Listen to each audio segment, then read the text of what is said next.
Republicans are beginning to panic as polls show them losing popularity before the upcoming midterm elections. In a party Zoom meeting to discuss the crisis, GOP Senator Samuel T. Schnorer from the great state of lassitude told his colleagues, quote, "When I first saw the new numbers, I nearly lost my head. I started babbling like a crazy man about passing laws and cutting entitlement spending before it drives us into insolvency. Thank God my consultant was there to slap me in the face until I came to my senses and realized if we start passing laws and all sorts of loony stuff like that, we might be blamed for the results. I think we just have to stick to the original game plan of shaking our fists at Democrats on Fox News," unquote. GOP Congressman Lauren Lovelace from the persistent state of hysteria blamed President Trump for the bad poll numbers, saying, quote, "The president keeps doing things. Things are bad, especially when you do them. That's why we do nothing." It literally means no thing. It's right there in the word. Really, being a congressman is not that complex if you know how to speak English. Also, you have to know when to stop speaking English before you actually say something and instead just keep shaking your fist at Democrats on Fox News, unquote. The polls do confirm that Trump's actions are alienating some people in the party's coalition. According to one poll, Nikolai Kaminsky, 67% of Republicans feel Trump is not carrying out their wishes that he would make government smaller while not cutting any of their benefits, bring down prices while continuing to print massive amounts of money so they don't lose any of their benefits, and deport illegal immigrants without making it hard to find someone to mow your lawn while you pay him crap wages and shout, "That's mucho dinero, amigo," because what the hell does he know? He doesn't even speak English.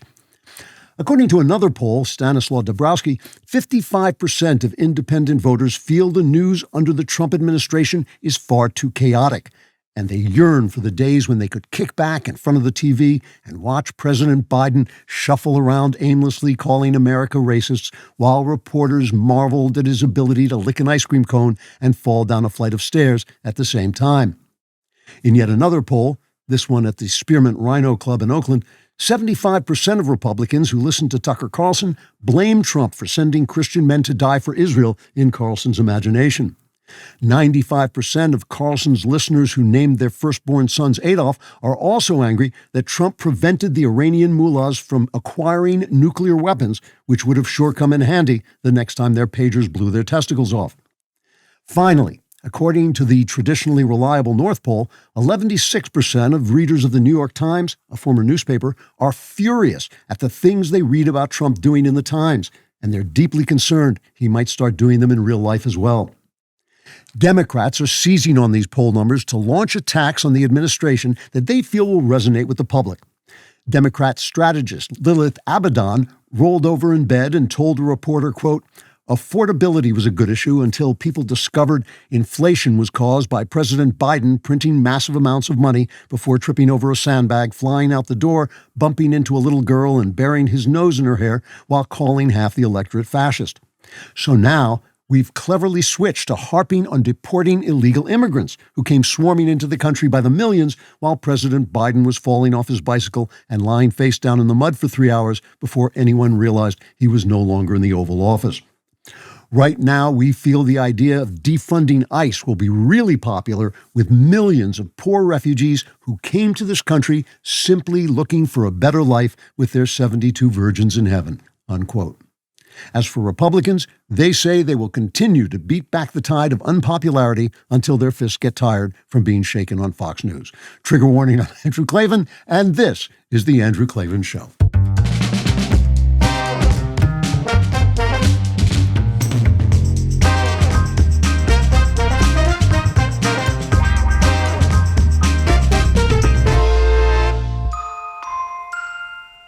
All right, we are back laughing our way through the utter disgrace of our governing classes.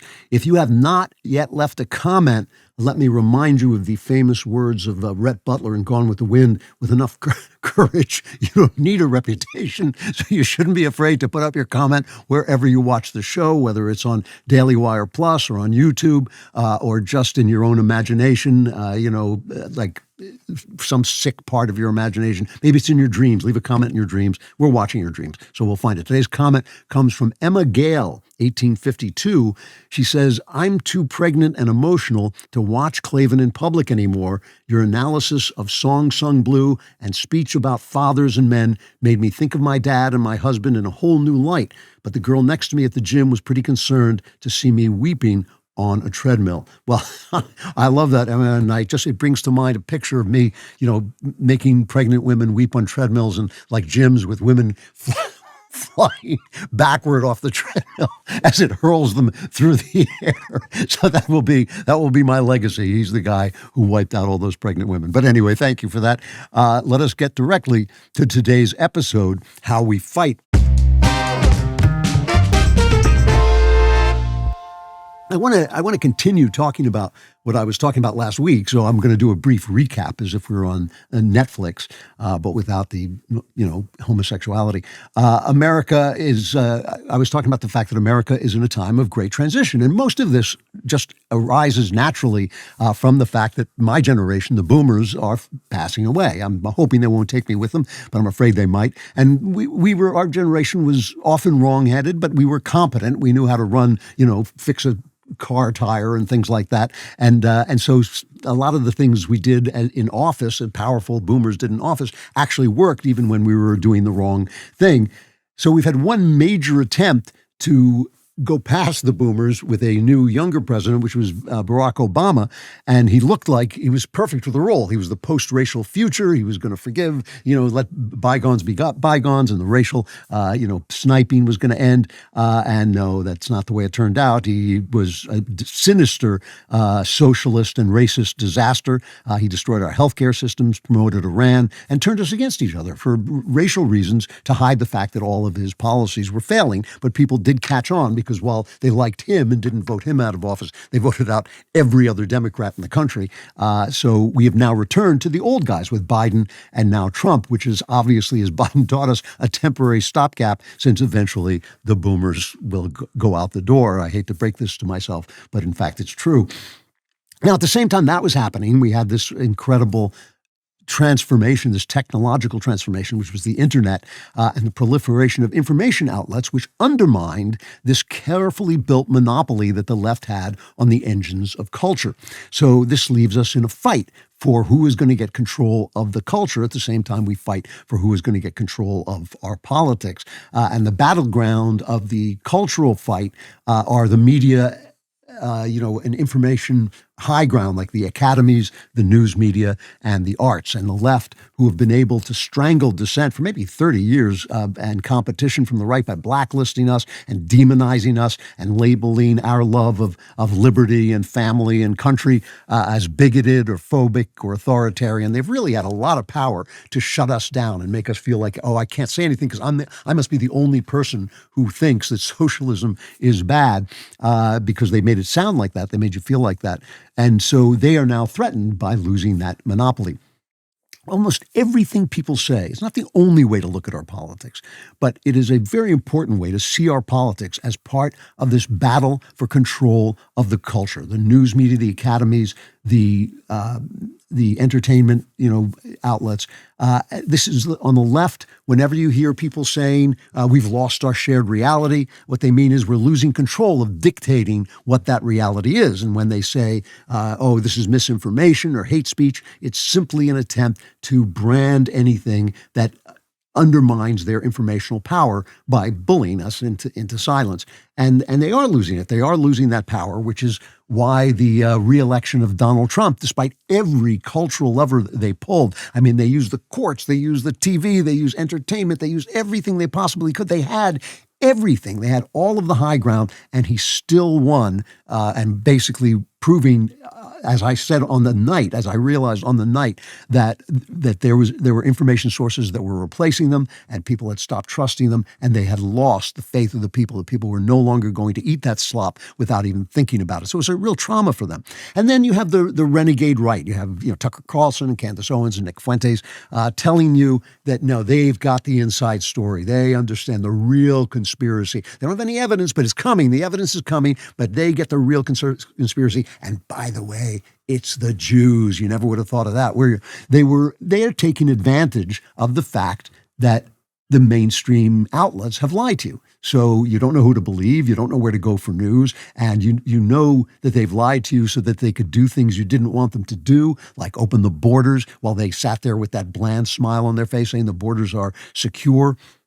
And so these renegade, right wingers, and I don't even know if they're right wingers. Once you start with the Jew stuff, you end up being a leftist. I mean, you listen to Candace Owens now; she's on the left. I mean, there's nothing conservative about her, but they want to seize the open space as the mainstream left loses its place. They want to seize that place and keep wiser heads from taking it over. And so they're going to play into your suspicions. They're going to play into your worst prejudices and fears. And they're especially going to play into your anger at being betrayed by the elites. Anger, as I always tell you, anger is the devil's cocaine, and they're the corner boys. They're the pushers of that cocaine.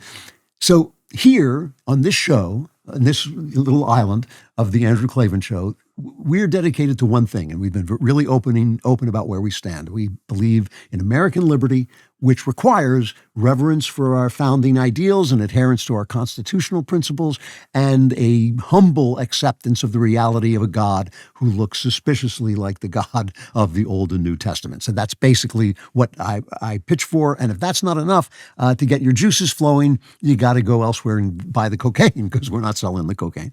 So today I want to look at 3 clashes on the battleground of culture that happened just within this week or 10 days, and talk about how we can fight. We know why we fight. That's what we're fighting for, is American liberty and American sensibility and all the things that go into making the Constitution and the Declaration come to life, which happens in our hearts, not on the parchment. And talk about what kind of things we have to see and know and do to win that fight and take it back. Most sheets don't actually just fall apart in some dramatic fashion. It's the small things that creep up on you, the corners that won't stay tucked, the fabric that feels a little thinner or a little scratchier than you remember. You're waking up warmer than you should be, tossing around more than usual, and you just don't feel as comfortable as you should with some great sheets. Here's the thing. You don't always realize how bad your sheets have degraded until you finally replace them. That's why you need to upgrade to our sponsor, Boll and Branch. If your sheets are thinning, slipping off the mattress, causing you to overheat, this is your sign. Now look, I don't sleep at night, so I just lie in my Boll and Branch sheets thinking, these are really comfortable sheets, and they're really cool too, which I need. Boll and Branch's signature sheets are made from 100% organic cotton, and they're actually designed to hold their shape, stay breathable, and feel luxuriously soft night after night. You'll fall asleep faster, stay comfortable all night long, and honestly, you'll notice the difference the moment you get into bed. And you'll wake up and think, God, I wish I'd stayed awake like Klavan to experience these sheets. The best part is they don't wear out like box store sheets. They actually get softer with every wash. I can personally attest to that. Sleep sound with Boll and Branch. Get 15% off your first order plus free shipping at bollandbranch.com/Klavan with code Klavan. That's Boll and Branch, BOLLAND branch.com/Klavan. How do you spell that, I wonder? I think it's KLAVAN. Then use code Klavan to unlock 15% off. Exclusions apply.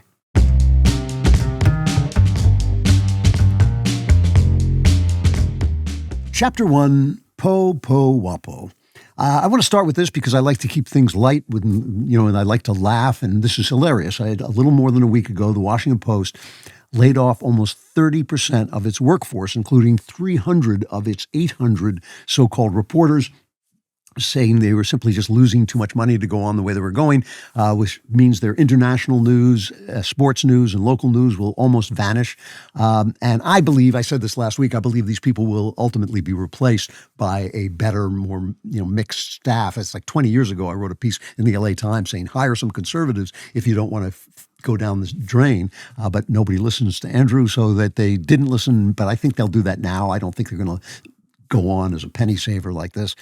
So listen to some reactions in the press. Here's David Remnick, who runs The New Yorker, total left-wing rag, in my opinion. He says, early in his proprietorship, Bezos endorsed a new motto for the paper, democracy dies in darkness. It turns out that one of democracy's most celebrated media institutions can be strangled in broad daylight. So remember, this is an icon. The Washington Post is an icon of left-wing media. It is a left-wing paper, and they want you to think that it is for all of us, a media icon. It's not. It's a left-wing bulwark of this territory that they have owned and they've hold on to by their fingernails. Slate, another left-wing outlet by Alex Kirshner, he says, Jeff Bezos killed the Washington Post. The billionaire wanted the Post to die because a vigorous, well-resourced newspaper does not help his bottom line. I'm sure that's what Jeff Bezos was thinking about. Here's Ashley Parker at The Atlantic, which is also used to be a much better magazine, but it's now gone woke as well. We're witnessing a murder. Jeff Bezos, you got to say that, murder. Jeff Bezos, the billionaire owner of the Washington Post, and Will Lewis, the publisher he appointed at the end of 2023, are embarking on the latest step of their plan to kill everything that makes the paper special. Now, this all translates into one thing, that we on the brain dead left, this is what they're saying, we on the brain dead left are losing one of our powerful outlets. And you may think, well, I don't even read the newspapers, but everybody who gives you the news reads the newspapers. Ultimately, something is coming from the newspapers because they're the only ones with the time and the reporting power to go out and get the stories in depth that everybody uses. So I'm very opposed to what the Germans call Schadenfreude. You've probably heard that word before. Schaden is German for shame. Schade, when you want to say, oh, that's too bad, you say Schade, Schaden, or Schaden. And Freude means joy, as in Beethoven's Ode to Joy was called something like the An die Freude. So Schadenfreude is finding joy in other people's shame or misfortune, right? So it's immoral to do that, but we all know that sometimes you just can't help it, and I can't help it in this case. And the reason for this is I get a lot of news subscriptions through the DailyWire, so I get news from everywhere. But I like to receive one dead tree newspaper at home, and it was always the Wall Street Journal. And recently I got angry at them because they're endless griping and hysteria about tariffs and arresting illegal immigrants, whom they don't call illegal immigrants. They call them immigrants, which is wrong. And I got talk about anger is the devil's cocaine. I'm a very even-tempered person, but I just canceled my subscription. So I got the Washington Post instead. So at least I would have the theater listings. And I want to apologize to the Wall Street Journal. They've calmed down on the tariffs, calmed down a little bit on the illegal immigrants, and they are still, with Brett Baer on Fox, the best daily news coverage out there. And I made a mistake, so now I read them on iPad, but I have been getting the Washington Post every day, and this paper is crap. I mean, recently they brought in Adam O'Neill to redo the op-ed page. He's done a very good job. He's making it much more fair. It's not one way or the other. It's just a fair, level-headed op-eds section. I knew Adam when I wrote for him when he was the editor of the Houses of Worship column at the Wall Street Journal. I respect him, and I think he's doing a really good job. But aside from that, the Washington Post is garbage. Its art reviews are disgraceful. I mean, every review has to attack Trump, every single one, no matter what it's about. There's be a book about Jews in America. Isn't it amazing that they would bring about a book like this when this fascist Jew hater, and you go like, Trump? What the hell's wrong with you? It doesn't matter. Whatever the subject is, they have to attack Trump on it. There's sports coverage. Here on the day of the Super Bowl, or right before the Super Bowl, the story by Adam Kilgore, the most relevant figure to Super Bowl 60, is absent from it. The game will be played in his former home stadium, in the place where his protest made him a national lightning rod and a global symbol. Who do you think it is? Colin Kaepernick. Colin Kaepernick. This is the guy who started the kneeling, taking a knee because of racial prejudice. And he says the image of Kaepernick on his knee became a worldwide emblem of outrage over police violence and racial injustice. Well, no, it didn't. This was again the left peddling this. Remember the Nike commercial which said, believe in something even if you sacrifice everything? It's like Colin Kaepernick was a second-rate talent. He had a couple of moments when, like most of these new quarterbacks, he could run and pass. The minute he lost his running game, he was destroyed. And what he was protesting wasn't happening. The police do not single out black people. There's a lot of crime in black neighborhoods for all kinds of reasons that have nothing to do with the color of their skin. There's a lot of crime, and the cops can't help it. The cops didn't cause it. It's Democrat policies mostly that cause it, but the cops just have to handle it, and so they deal with black people a lot. But what he was saying was untrue. And the thing is, I stopped watching. I stopped watching NFL football, which I love. I love watching football. And I stopped watching it because I just thought, you want American rights, respect the American flag. If you think you're being treated unfairly, I'll listen to your argument. I might not agree with you, but I'll listen to your argument until you tell me the flag that people have fought for and died for is not worthy of your respect, because that's ridiculous. So Even the Washington Post legend of itself, which has to do with the Watergate hit on Nixon, all the president's men, Woodward and Bernstein, that's their great moment when they brought down an evil president. It's now coming out. I don't have time to talk about this, but it's coming out that not that Nixon was innocent, but he was a target of the deep state. He took on the deep state and the CIA and the military industrial complex. They wanted him gone, and he was targeted by them. And I think that that's part of what was happening. And when you take down Nixon, whom you hated, while letting JFK get away with the things he did, including in the White House, I think that you're not actually making yourself a legend. You're just making yourself a pain in the neck, and you're targeting people you dislike. So the Washington Post is just bunkum. And it's true, too. They tried to debunk Hunter Biden's laptop. So did CBS. Catherine Herridge, great Fox News reporter, went to CBS and a couple of years ago came out and said they let her cover Hunter Biden's laptop, but only after the midterms. They didn't want the scandal to affect the midterms, and then they shut her down. Here's Catherine Herridge, cut one. Once we got the laptop story on the morning news, I felt that there was so much there that we could still do. For example, in the text messages, there's unfortunately the use of the N-word, the liberal use of the N-word. And I thought this was worthy of a story, but I was told that it was not something that interested CBS News. Then I asked for a forensic review of the laptop, and we found that there were more than half a dozen emails that were likely used by Joe Biden. I thought that was a story. But the answer that came back was, well, we need to know what the content is of the emails. But that was going to be a years-long process.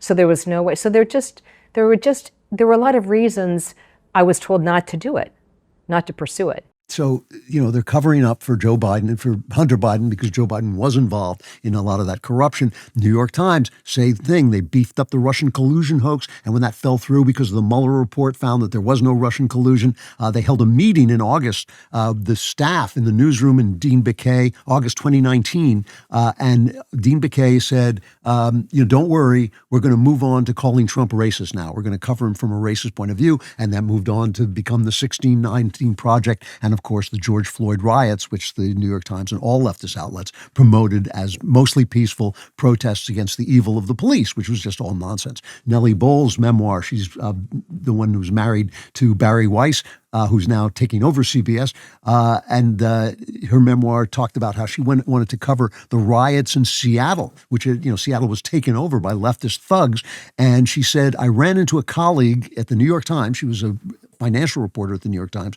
I ran into a colleague who was a rising newsroom leader. He said he was worried about what these story ideas said about me and if I was thinking about my career. That's a threat. She was threatened. She said Antifa was nonsense, a nothing burger, a non-story, not interesting, not real. He said the reason he doesn't go to Seattle and cover things like this is because he knows right now it's time for white people to sit certain things out. So these are the practices of a corrupt press.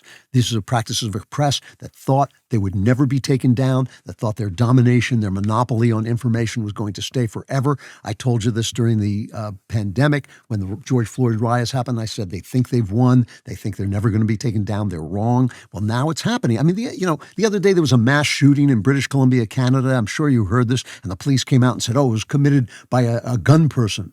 Because it was committed by another transgender person. Just like in Nashville, they were going to cover it up, but this one came out. They're still covering it up in a lot of ways, saying we don't know what his motives are, just like the Muslims who we may never know why they blew themselves out shouting Allahu Akbar. So every word you hear in the news media for so long has been slanted in one way or another.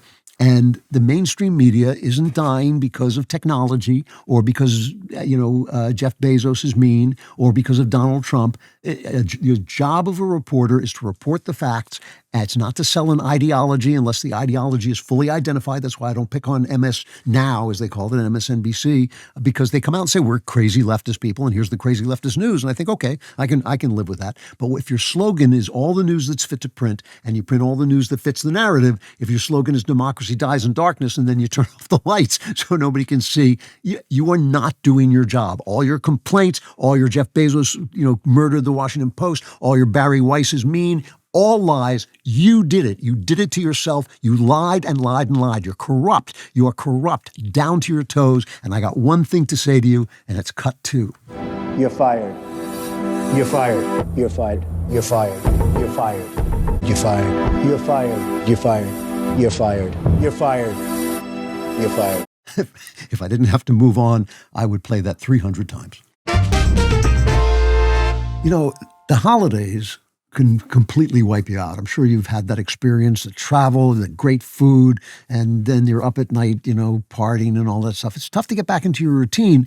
Recovery can take longer than it used to, especially if you get to be, 150, 175 like me. But here's something that can actually help turn back the clock. Bubs, naturals, collagen peptides. You might not know this, but those stiff joints in the morning, longer gym recovery, thinning hair, which I can obviously speak about, all happen because your collagen levels start declining as early as your mid-20s. Collagen is literally the glue that holds our bodies together. Bubs Naturals Collagen Peptides can help restore your collagen levels back to what your body had in its youth. Stronger joints, healthier hair and nails, smoother skin. And Bubs is different. No junk, zero sugars or fillers, third-party tested, NSF certified for sport, and it mixes seamlessly into your coffee or smoothies with no taste. It's no wonder they have over 100,000 happy customers, and they were voted 2024's best collagen by Health.com. Live better longer. For a limited time only, our listeners are getting 20% off at Bubs Naturals by using code Klavan at checkout. Just head to BUBSnaturals.com and use code Klavan. They tell you to spell Bubs. It's 4 letters, BUBS. But how, please, how do you spell Klavan? It's Klavan. And after you purchase, they'll ask you where you heard about them. That's what you write, Klavan. That way you can support our show and tell them our show sent you and get your collagen.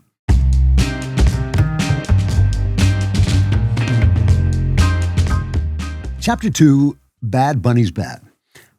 Then there's entertainment. I said, there's the news media, there's entertainment, and there's other areas, the academies. But entertainment, we had this really interesting conversation on Friendly Fire, where we all get together and talk. And this was about the Super Bowl halftime show. And this is about the fight for the entertainment space, because both football and the halftime show are entertainment.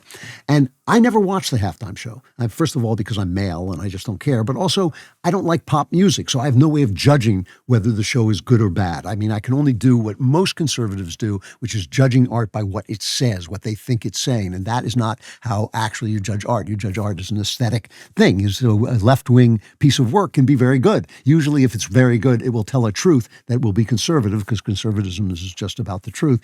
But still, you have to judge art by its ability to do what art does, which is delight and entertain and move you and communicate the human experience. And so I don't watch it, and I tend not to talk about it because I think it's a dodge. The NFL gets rich off Americans who probably are more, if they polled them, would probably be more in the conservative vein. Whenever Trump shows up at a football game, everybody cheers. And then they put on these entertainments that are meant to stick us in the eye, and then they sit back and watch us complain and sound like cranky old men. And so I always feel that that's a win for them. I can't tell the difference between, Bad Bunny songs and the tinkling music that comes out of a taco truck. They all sound the same to me. And then I went over to TPUSA, who put on alternative patriotic programming, which I'm thrilled that they did. But I listened to that, and to me, it's just a guy shouting America in a rough voice and hitting an electric guitar, which to me sounds like I'm being electrocuted. So I have no way of doing it. But I will say it was very clear the message from Bad Bunny was a leftist, nasty message. It was his entire act was apparently in Spanish, so it wasn't in the language of our country. And this is what he said at the very end. Listen to this. It's cut 3. God bless America. Sea Chile, Argentina, Uruguay, Paraguay, Bolivia, Perú, Ecuador, Brasil, Colombia, Venezuela, Guyana, Panamá, Costa Rica, Nicaragua, Honduras, El Salvador, Guatemala, México, Cuba, República Dominicana, Jamaica, Haití, las Antillas, United States, Canadá, a my motherland, mi patria, Puerto Rico. Seguimos aquí. All right, so In other words, God bless America doesn't mean God bless the United States of America. It means all of the socialist dictatorships in South America and in Canada, we're not special. And he's telling us, he's swaggering around and he's telling us. So yeah, it's offensive and it's insulting to most of the audience in America, although a lot of them turned it off. But I can't judge his performance, and so I don't want to fall into this trap of becoming the cranky old guy who we all sound like no matter how old we are. Chris Rufo said something similar on X. He said, the problem with the annual conservative outrage cycle over the Super Bowl halftime show is that it has no impact on the NFL and makes conservatives look weak and left behind. Kid Rock, who was the guy at the TPUSA concert, does not change this calculus. He reinforces it. The ghettoization of conservative culture. I'm a right-winger. I love country music, but come on, Kid Rock did not mog Bad Bunny. This wasn't a stunning culture war victory. Advertisers are not going to flock away from the Super Bowl. Conservatives have started lying to themselves and to their audiences. Not good. Now, the TPUSA concert did get a lot of people on. I don't know the exact numbers, but it did quite well. And the people watching the Super Bowl dropped off during halftime. I think most guys turn it off or go, I always go have dinner with my wife. This time I was with my grandson, so I just pounded on him for a couple of minutes and then went back to watching the game. But Matt Walsh had another take on Friendly Fire, and you will be shocked to know that I actually respected Walsh's take. Here he is, cut 4. The other thing that we're used to from conservatives, which is you get this huge win, this unprecedented, that you counter-program the Super Bowl and it pays off. I think the biggest top 3 streams in the history of YouTube they had. I mean, it's huge. And then immediately, what do you have on the right, which you never have on the left, is all these conservatives that, have to start, I don't, it seems like that was a big win, but actually it's bad. Let me explain why this thing that seems really good is actually bad. Let me explain why, they went out and did something that had a big success, but it would have been better if they didn't do that. Or having these critiques that are totally useless. Like, what I think would have been better? What if they had an even bigger star than Kid Rock? That would have been better. Oh, you think they didn't think of that? So I really respected that opinion. I thought, as a culture war thing, I think that the TPUSA thing was great. I appreciate what they're doing, and I think he's absolutely right. Younger artists don't come out and support conservatives because they'll sacrifice their career, where older artists feel like they've already got what they've got and they're going to be all right. It's tough out there. It's a very, very hard profession. Entertainment, writing, novels, these are tough professions to make it in, and you don't want to sacrifice that unless you're a self-destructive crazy man like me. You don't want to sacrifice that just for the right to speak your mind. So Matt is a culture warrior.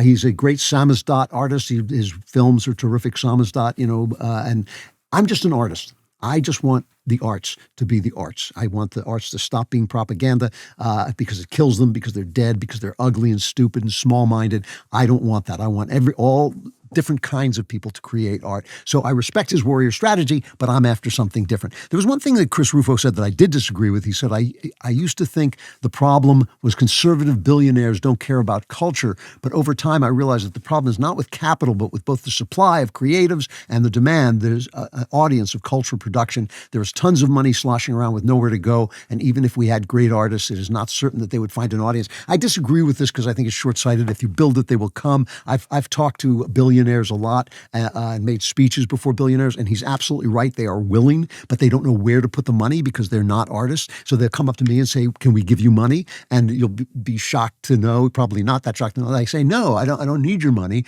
I make money by creating art. I'm a very talented, very hard-boiled guy who has found ways to bring my art to people, and you guys have supported me. And so I'm also rich because I don't like a lot of stuff. I've got hundreds of millions of dollars of things that I don't want. So I have all that money that I don't need or have to spend. But what we do need, we need billionaires to start building infrastructure, a think tank like Andrew Breitbart wanted for art instead of just policy, review venues with people who really know what they're talking about. And some promotion money for, anybody who wants to send me money, I'm sorry I've turned down all that money. Anybody who wants to send me money, I'll make a movie, send me $5-10 million bucks, I'll make a movie. You can just go on my website and your email will come right to me. I'll promote my books with it. So go ahead, send me some money. But listen, we're in this situation. It is not that there are no artists. It's that the artists all know that they'll be destroyed. Like Sydney Sweeney, she can't buy a good review because she won't kowtow to the leftist tyrants. That's why she can't do it. She's a very talented actress, obviously a very beautiful girl, and she can't buy a good review because she basically suggested that some of her family were MAGA. So that means the next starlet knows to keep her mouth shut. They go after J.K. Rowling. They can't touch her because she's a billionaire. They go after her because she's honest about what transgenderism is and what it's not. And but if you're a writer, you're not as strong as J.K. Rowling, so you don't do it. So the answer is, look, make good art, have courage, build good platforms where you can get your art out to people. I've made art I've made a movie for iPad with my friend Neil Edelstein. I've done all kinds of things to get my books out there. I've established a platform so I can sell my books. You guys have supported me. It's just, you just have to do it. Let your work sing out. Don't be afraid. Don't be afraid, but it's got to be art. You've got to learn how to make art, and you can't learn to make art without experiencing art and understanding art. And, this is where the victory lies, and it's going to be more and more easy to do that as the internet gives us tools to make things that we couldn't make before. So let's be honest. Most of us have no idea what phytonutrients actually are. I know I don't. But thankfully, our sponsor, Balance of Nature, they know, and they make getting them in your diet simple. Here's the thing about phytonutrients. They're these naturally occurring plant nutrients in whole foods that actually give fruits and vegetables their color, taste, and smell. I did not know that until this exact moment. Honestly, if you're eating something with vibrant color and real flavor, that's a pretty good sign you're getting genuine phytonutrients. What Balance of Nature does is it takes all that produce and runs it through this specialized vacuum cold process that keeps everything stable, then powders it down without any binders, fillers, or flow agents, just the real stuff. Their whole health system is essentially a value bundle that combines their fruits and veggies with their fiber and spice supplements. So you're getting 47 different ingredients, fruits, vegetables, spices, and fibers, along with all those naturally occurring phytonutrients every single day. I use it. That's why I'm still animate, even though I died weeks ago. So I have this powerful stuff. So whether you've been on the fence for a long time or it's the first time you're hearing about them, I recommend that you go to balanceofnature.com and order the Whole Health System supplements as a preferred customer today.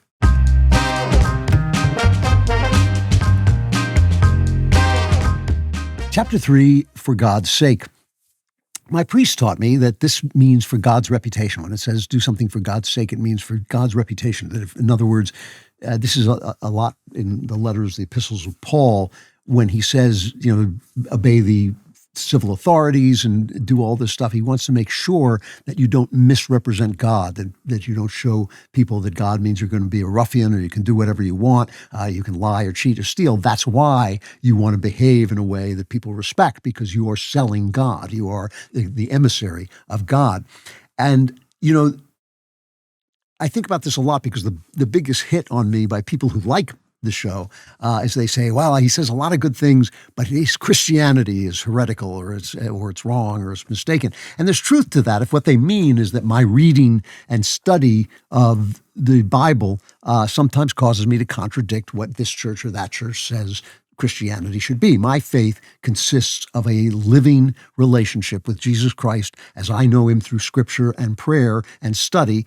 And my Christianity, which is different than my faith, my Christianity is the things that I do and the church that I attend that facilitates and deepens my relationship by giving me rituals and fellowship and information through sermons and things like that. That deepens my relationship and helps me to have that relationship in fellowship with other people. So that's the way it works for me. And so yeah, sometimes I look at, Jesus says, judge not lest ye be judged. And now the church says, well, what he meant was, don't judge people hypocritically. And I think, the guy's the living word. I'm pretty sure he can use words to mean what he says. And I think he meant judge not lest ye be judged. And that's a complex thing. And what does it mean? It doesn't mean that you let people off the hook for murder or anything like that, but it does mean you look at people in a different way. And so that gets people angry and it upsets people, and it especially upsets people who don't want to let go of that capacity for judging people's sins. Because obviously you have to judge people's behavior. If somebody is a hit and run driver, you have to report that. But you don't have to judge people's sins. It's not your job. It's not your job. You're free. I let you go. You were let go by the God of heaven and earth to say, I've got this. I will do this. If you are interested in the way I think of this, probably the best expression of it is in the last part of The Truth and Beauty, but you should read the whole book. It's a short book, and it will tell you how I feel about this. So when I first started doing this, the minute I turned my attention to what I thought was a political crisis in America that was really a cultural crisis in America, I felt that the heart of all our problems was the death of God, the death of faith. It's kind of Nietzsche was right when it's going to be a catastrophe when the framework of Western civilization, which is Christianity, falls away because people stop believing. And, it's obvious. Without God, nature is accidental, reality is unreliable, morality is relative. You can't run a society like that. We know what happens when you do that. Some strong man takes it over because it descends into chaos, and then you've got fascism and death, and it's not a fun thing. So if you want to be free, you have to know that there is a shared that there's a moral order. You have to have some kind of agreement on what the nature of God is and what the nature of that moral order is.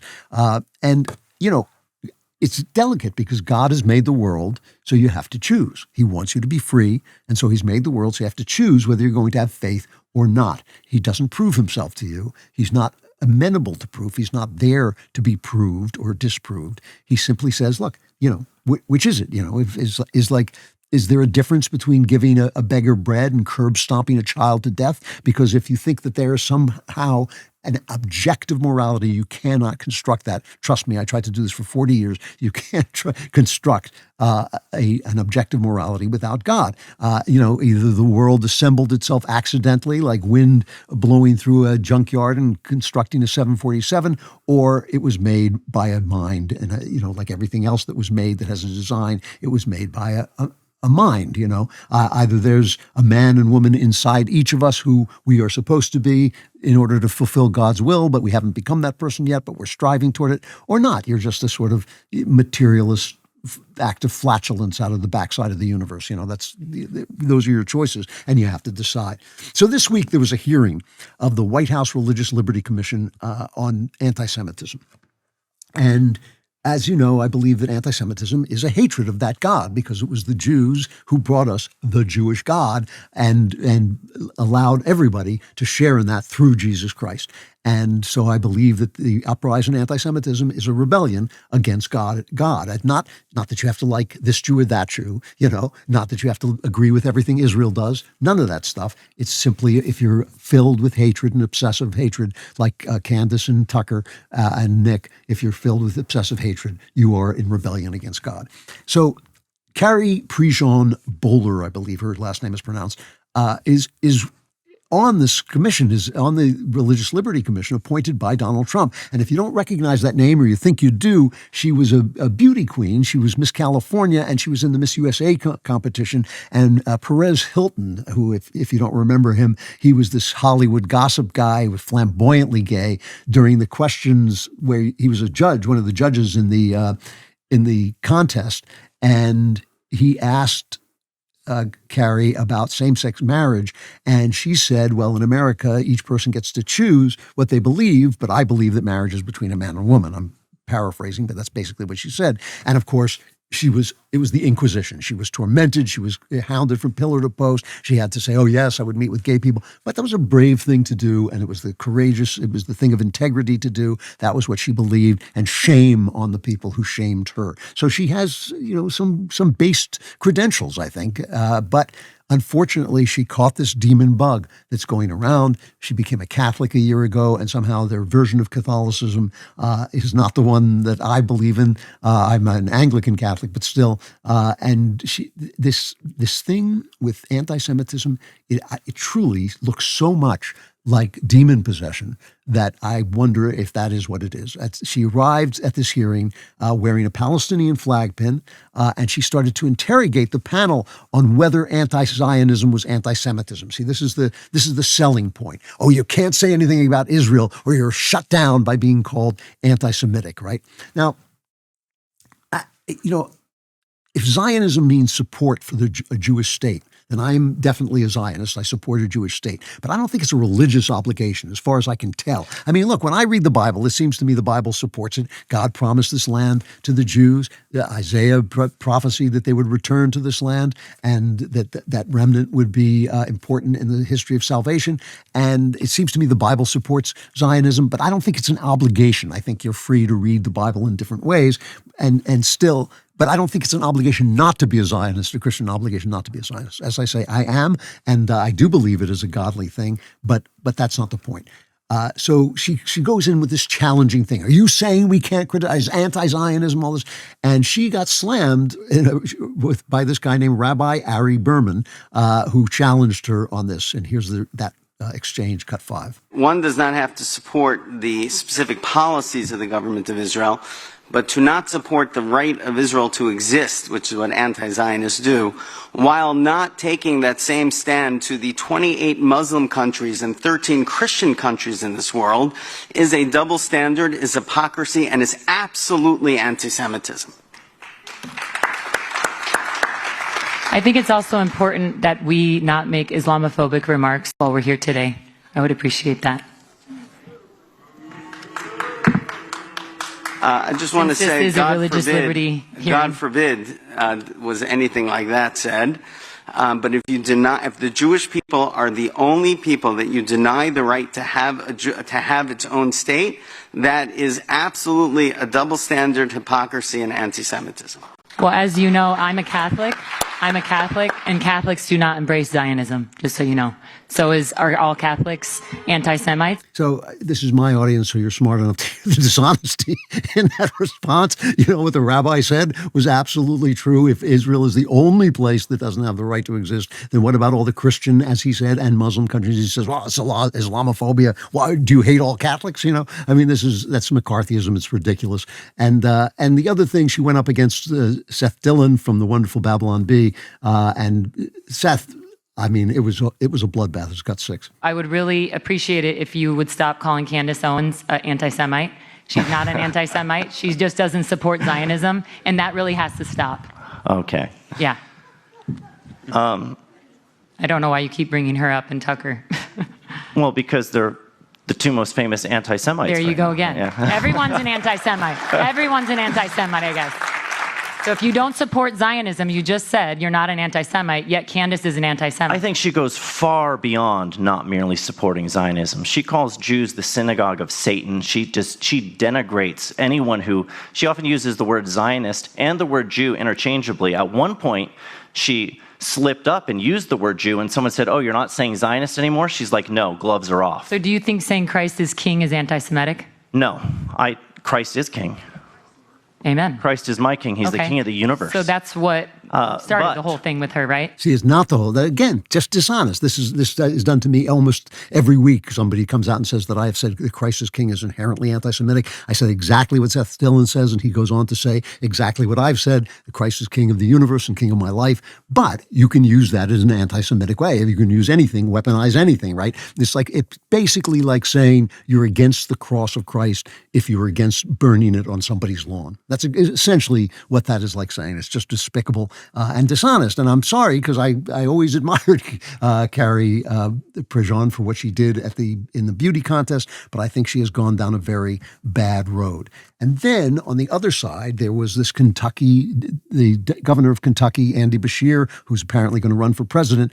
He recently said this on The View, which is something I hear from a lot of left-wing people. It's cut 7. But we rarely talk about the why. People want to know what drives us, especially in a world with social media where everyone's looking for the next authentic thing. For me, that's my faith. Most of the decisions I make are based on that golden rule that says we love our neighbor as ourselves. Yeah. And that parable of the Good Samaritan that says everyone is our neighbor. Yeah. And so when I've taken actions like vetoing the nastiest piece of anti-LGBTQ legislation that ever came through my state, I described it in those terms. I said, my faith teaches me that all children are children of God. Yeah. And I didn't want people picking on those kids. Yeah. I mean, that's just absolute baloney. Absolute baloney. Those bills that he vetoed, among other things, prohibited sexually butchering children to magically change their sex, which can't be done, which, I'm sorry, is a Hitler-level offense. I mean, you should never go to Hitler, but that is the kind of thing that a Nazi does. They're always calling people Nazis. You're sexually castrating little boys who are confused about who they are and giving mastectomies to little girls. I'm sorry, that's an atrocity and that's not loving your neighbor. Opening girls' private spaces to guys pretending to be girls so that they are in danger or that their modesty is compromised. I mean, that's just such basic decency that you don't let some, pardon the expression, swinging dick walk into a girl's locker room just because he says, oh, I'm a girl now. I mean, that is just basic decency. Stealing girls' athletic achievements, basically canceling the category of womanhood. I mean, it's basically what it is, basically what it's meant to do. And, so these are two sides of not doing things for God's sake. If you are hating people for God's sake, if you are if your version of loving people as you love yourself is to castrate children, you are not acting for God's sake. I will pass that judgment. That's not a sin. It's like a bad thing that you are doing. You're lying. You're just a liar. And you know who gets this right? Allie Beth Stuckey gets it right. Megan Basham, though, is the one that I'm thinking of. She has gone on this crusade against LGBTQ agendas in church. She's always pointing this out as a kind of corruption in church. And yet she has never treated my gay son Spencer with anything but love and support and respect. That's how you do this stuff. You have an absolute right to interpret the Gospels to say, a general thing, but you have no right to use that as a license for hatred. Jesus sat down with everybody and was always being told, you're sitting down with sinners. We don't know what he said to those sinners. We don't know how I doubt that he went to sinners and just pointed his finger in their face. In fact, I know he didn't, because when he talks to the Samaritan woman at the well, he doesn't do that. People sometimes read that as if he did, but he doesn't. So, if you're not, this is so frustrating to me, because I think the loss of God is what is destroying us. But I don't think the loss of religion is what's destroying us. I think it's the loss of God. I think it's the loss of God, who is incarnate in Jesus Christ, that is destroying us. And we can't sell him if we become hateful or if we talk nonsense. Oh, God was a Palestinian. Jesus was a Palestinian. Jesus was an immigrant, so we have to let in all the immigrants. The Bible is very tough on invasions. It's very nice to a stranger in your midst, but it's very tough on invasions. So no, we don't have to do that. If you're going to preach the Bible, and this is true of Tucker too, read the damn Bible, and then read people who know the Bible, so that, you're not like just saying stuff that supports what you believe. I mean, I have to, there are times when I have to change my mind because I see something in the Bible and I understand it after reading and reading. I think, no, it's saying something different. Then you have to change your mind. But don't just use it as a prop for your political beliefs, right or left, because that is not acting for God's sake. And if we do not get God back into the lives of especially young people, we're lost. We're lost. You will not have freedom. You cannot have freedom. As John Adams told us, our Constitution is for a moral and religious people. And that is true. And so that's what all of us should be thinking about all the time, is, are we acting for God's sake? AI promises to make the world better, but better for whom? Is your insurance company using it to jack up your premiums based on your search history, or your HR department screening you out based on what you browse? Could politicians manipulate your vote based on your data? That's not better. That's why I use our sponsor, ExpressVPN, to protect myself. You should too. ExpressVPN encrypts all your online activity and routes it through secure servers, which means nobody can see what websites you you visit or what apps you use, not your internet provider, not data brokers, no one. Your private browsing stays completely private because those logs simply don't exist. So there's nothing that can ever be used against you down the road. The best part, it's incredibly easy to set up and works on everything: phones, laptops, tablets, whatever device you've got. And unlike some VPNs that slow everything down, ExpressVPN is fast enough that you won't even notice any difference when you're streaming your favorite shows or gaming online or just browsing around. I write crime stories. Just the other day, I had to look up how to poison somebody. You don't want people watching you do that stuff and getting suspicious, especially if you're planning to poison somebody or just write a book like me. Right now, you can get it for just $3.49 a month. That's the VPN ranked #1 by experts at The Verge and CNET for less than 12 cents a day. Don't wait until it's too late. Use my special link and get 4 extra months of ExpressVPN's private protection. Just go to expressvpn.com/Klavan. That's a price as low as $3.49 plus 4 extra months of service. Just go to expressvpn.com/ spell Klavan, man. It's Klavan. Remember, no E's in Klavan. I just make it look this easy.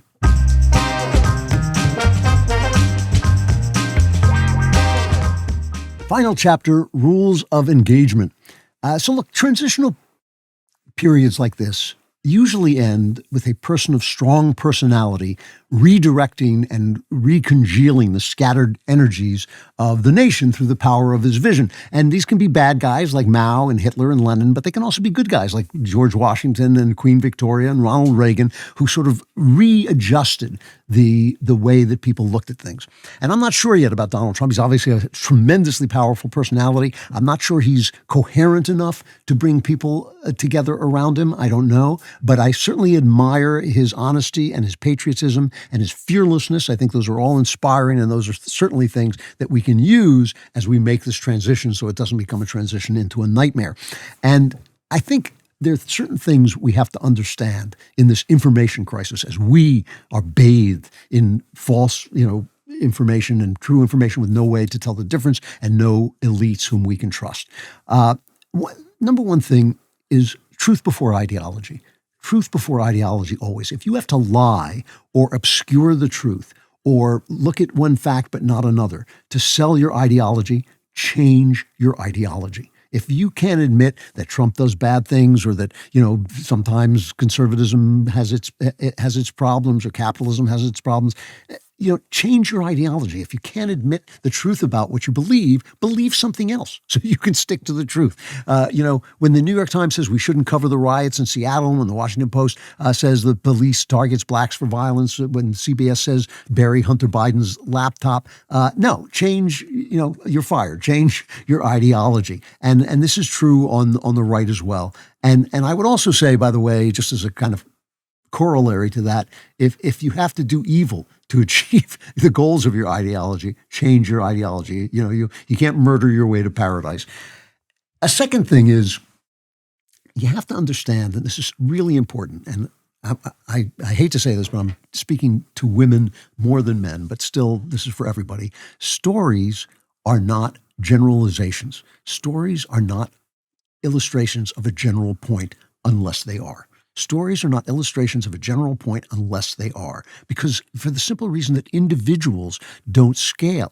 I was saying that Megan Basham attacks gay ideology, but she's kind to gay persons. Of course you should be kind to gay persons and all persons who won't kill you for being kind to them. Anybody, who is trying to make their way through this foggy life on their own, you of course be kind, give them a hand, whatever it takes, to express the love of God to them, but that doesn't mean you shouldn't stand for an ideology, an idea that makes general sense.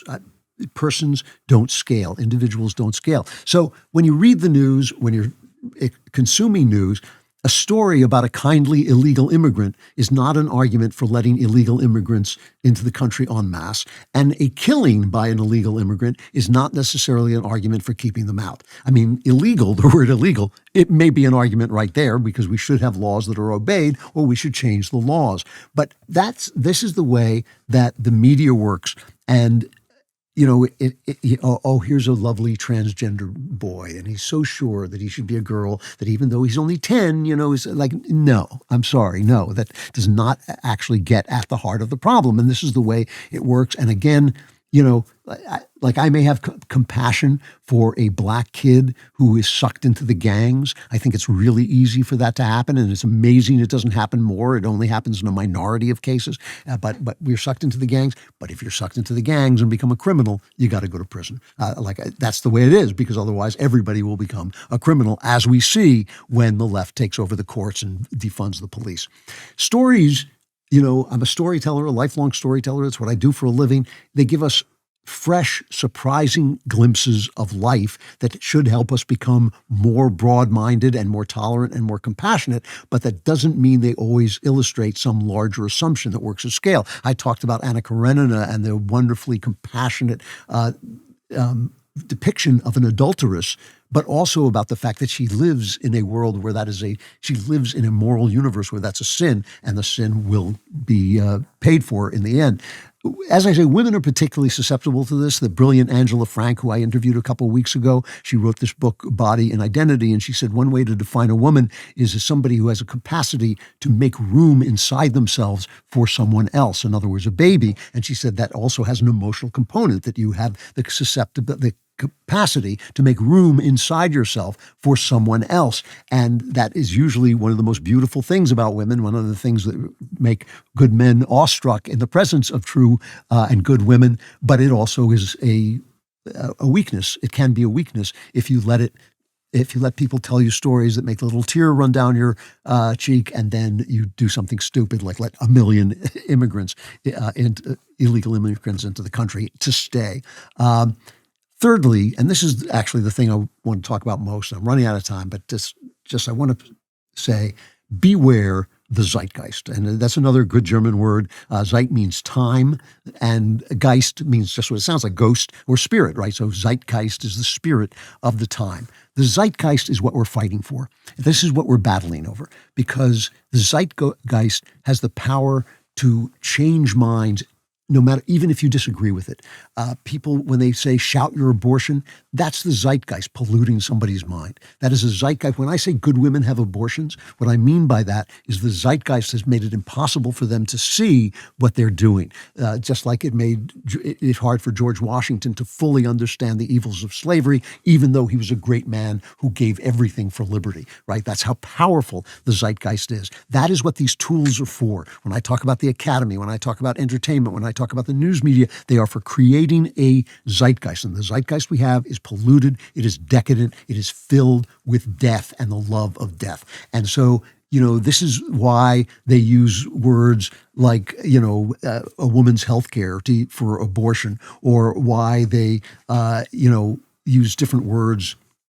They denature the language. They take the moral ideas out of the language. They say a minor attracted person for a pedophile, or racial realism for what's just essentially racism. And this is why ultimately truth matters so much. I always come back to this. I know I hammered on this last week, but I'll hammer on it again. It matters in art. The truth matters in art. Even if your story is about dragons and fairies and elves, you have to tell the truth. It matters in journalism. Get the facts. That is the job of journalism. That is all you're there to do. That's it. Do less than you think you should do. Get the facts and tell them to the people, and the people will decide. In religion, it matters. If you are reading the Bible offhandedly and saying, "Oh, Jesus, went to Egypt, so he was an immigrant, so we should let all the immigrants in," then that's not the truth. That is not what that book is about. It is a very deep, very complex, very ancient and inspired book. It takes a lifetime to even come close to understanding it, but you should work hard to do it, and you should interpret it humbly with experts to guide you. Matt Fradd says, I think I'm my own pope, and there's some truth to that. I think I should make the final decision about what I believe, but still, I don't do it without consulting every expert I can get my hands on, and all of the church fathers and all of that stuff. When they say the truth sets you free of, what it sets you free of is the zeitgeist. The truth is, a path through the cloud of unknowing and lies that the culture throws up. The truth is The main truth is that there's a God. The truth is that there's a moral order. The truth is that the truth isn't always black and white. There are plenty of gray areas that you have to maneuver through. You have to guide yourself by true Christly love, But in this really obscure and chaotic and frightening moment of transition, we don't know yet. The reason it's frightening is we don't know what we're going to transition to. But the truth is the way through the zeitgeist, the truth of love, the truth of God, the truth of morality. It is the way through the zeitgeist, and it will take you to the other side, and hopefully we will reestablish an America in which we can all be free. So when you lived as long as I have, you have seen a lot of stuff. Dinosaurs, woolly mammoths, like guys who could barely walk, they had to use their fists to walk on. But through it all, my family is by far the most important part of my life, which is why I want to make sure they're taken care of if something were to happen to me, which obviously is not after these thousands of years. But selecting a life insurance policy can feel overwhelming, and that's where our sponsor, Policy Genius, comes in. It's an online marketplace where you can compare quotes from top insurers side by side without jumping around between websites or making endless phone calls. It's completely free on top of all that. What sets Policy Genius apart is that their team actually works for you. Their licensed agents will help you figure out what you need, not what some company wants to sell you. And they'll walk you through everything from coverage amounts to prices. They even handle the paperwork, answer your questions, and take the weight of guesswork off your shoulders. That way you get the clarity you need so you can move forward quickly. Now is the perfect time to lock this in and ensure you have real peace of mind. Check out Policy Genius. They've got thousands of 5-star reviews from people who finally found the right policy for their needs. You'll thank yourself later. Plan the year knowing you've protected what you've built. With Policy Genius, you can see if you can find 20-year life insurance policies starting at just $276 a year for $1 million in coverage. Head to policygenius.com/Klavan to compare life insurance quotes from top companies and see how much you could save. That's policygenius.com/ how do you spell it? KLAVAN. If companies that hate your values and politics get a President's Day sale, then the company fighting for your values should also have a President's Day sale. Right now, new annual DailyWire Plus memberships are 47% off.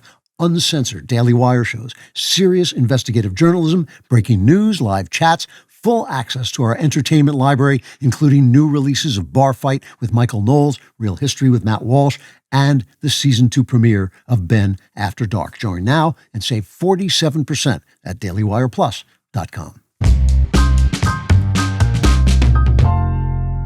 Klavan clapbacks. Always look on the bright side of life.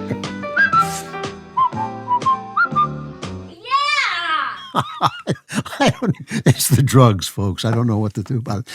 Klavan clapbacks at dailywire.com. Klavan with a K, clapbacks with a K. Write in, ask me anything you want. I read far more letters than I get to talk about on the air, but I love to hear from you, so please send them in.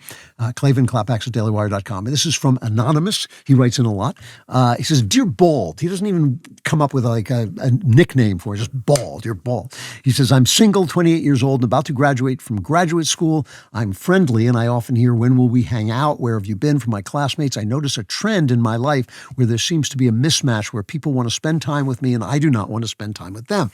I'll get coffee with a person who repeatedly asks to hang out and walk away saying, yeah, I don't want to do that again, even if it was a decent time. I feel a lot of the time it's just me asking them questions and making them feel good. What advice do you have for me as I crave connection but feel I almost never encounter people with whom I actually want to connect? This is an ego problem. You have a fragile ego. You take a lot of pride in your intelligence. You're a graduate student, so you're probably quite intelligent, and you take pride in that, and that is how you bolster up your ego. And when you talk to other people, sometimes they contradict you or disagree with you or have ideas that contradict yours, and that makes you threatened, so you feel like maybe, is it possible I'm not as smart as I think I am? No, that can't be that. But in fact, many people with IQs that are not as high as you, know things that you don't know, will say things that you have seen, things that you haven't seen, and will say things that you don't understand until much later when you gather more experience. So when you deal with other people, this is why people love animals. And this is why people who love, I love animals, but this is why people who love animals too much usually hate human beings, because animals will never contradict you. A dog will never say, the beach isn't really as great as you say it is. The dog just loves you. He just wants you to scratch his ears, and he will do anything you want. People, disagree with you, and they come from a different point of view, and they can shake up your world. And so what's happening to you is like to show you, like, I like everybody. This is actually a character flaw. When I meet people, I like them almost instantaneously. People have to really do something bad or cruel before I'll stop liking them. And so I stick with a lot of people. Even after I find out they believe things that are appalling, I will stick with people because they're my friends and I like them. But if you can't do that, it's probably because they threaten something in you. You're saying you're having a good time, you go out with people. And so what I would say to you is, like, stop listening so much and start sharing something. Share some of the things that are inside you, the personal things inside you, and that's how you connect with people. Open up to people, risk getting hurt, risk feeling like you're less than you are because you are less than you think you are, and that is the way forward to friendship. And friendship is a huge, huge comfort in a very, very difficult and cold world. Here's an interesting. Dear Andrew, I attended church after hearing your advice to just go, even if you don't believe it was the best advice I could have gotten, and soon wanted to find a church of my own. I settled on an Orthodox Presbyterian church, very traditional and conservative. I really like the scripture and hymnal-based worship. My husband is Jewish by lineage, and during two of the last few sermons, the pastor said something somewhat concerning. He made reference to anyone who doesn't follow Christ as not following God's word, and specifically mentioned Jewish people. I love and respect my husband. I'm pretty sure he's secure enough that he would be okay with me continuing to go to this church and even becoming a member, despite them saying something like that. But I wanted to ask your opinion. Sincerely, Stephanie. She says, I'm pretty sure that you're going to tell me to find a new church, but it is difficult. I really like this church. Why did they have to imply my husband is going to hell? I'm not going to tell you to find a new church. I go to a church that's very conservative that I love. I love the church I go to, but they sometimes say things that are not what I believe. I'm much more non-judgmental about the practices that people do, even if I sometimes think they're wrong. I think we all do wrong things. I'm very libertarian about sexuality because I know what a powerful thing it is. But I don't feel that I'm there. I mean, I love the priests there, and I love the priests there, and their sermons have been incredibly deep and helpful in my life, and I'm grateful for it. But if they say something I don't believe it. I'm there for the ritual, for the presence of Christ, for the fellowship with Christians. And so what I would say is there's a line. I left the church once because the guy said something incredibly stupid, and I thought, I can't think with having a person say stuff like that. So if he becomes truly anti-Semitic, where he's actually, browbeating Jews or obsessed with Jews, then I think you might have to go. In the meantime, remember to respect your husband. That's the most important thing you said in your letter. That shows that something really great is happening in your life. And if that starts to waver, get out of the church. Dump the church before you dump the husband. That would be my answer to you. I got to go, but I'm going over to Member Block. I'm not disappearing. It will only seem to you, if you're not a member, that I have disappeared and a sudden pall of blackness has fallen over your life, darker than anything you could have imagined before it came. So that would be a good reason to become a member right this minute, by going to dailywire.com/subscribe to use code Klavan at checkout for 2 months free on all annual plans. Those of you who have survived, come to Member Block.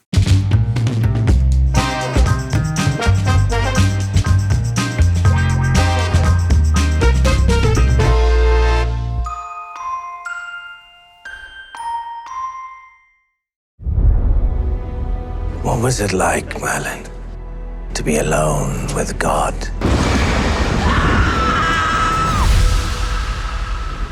Is that who you think I was alone with? Merlin, I knew your father. I am yet convinced that he was not of this world. All men know of the great Taliesin. Who am I, Father, that the gods should war for my soul? Princess Garrus, savior of our people. I know what the bull god offered you. I was offered the same. And? There is a new power at work in the world. I've seen it. A god who sacrifices what he loves for us. We are each given only one life, Singer. No. We're given another. I learned of Yezu the Christ, and I have become his follower. He's waiting on a miracle, and I think you can give him one. Trust in Yezu. He is the only hope for men like us. Fate of Britain never rests in the hands of the great light. Great light, great darkness. Such things mattered to me then. What matters to you now, Mistress of Lies? You, nephew. The sword of a high king. How many lives must be lost before you accept the power you were born to wield? So clinging to the promises of a god who has abandoned you. I cannot take up that sword again. You know what you must do. Great light, forgive me.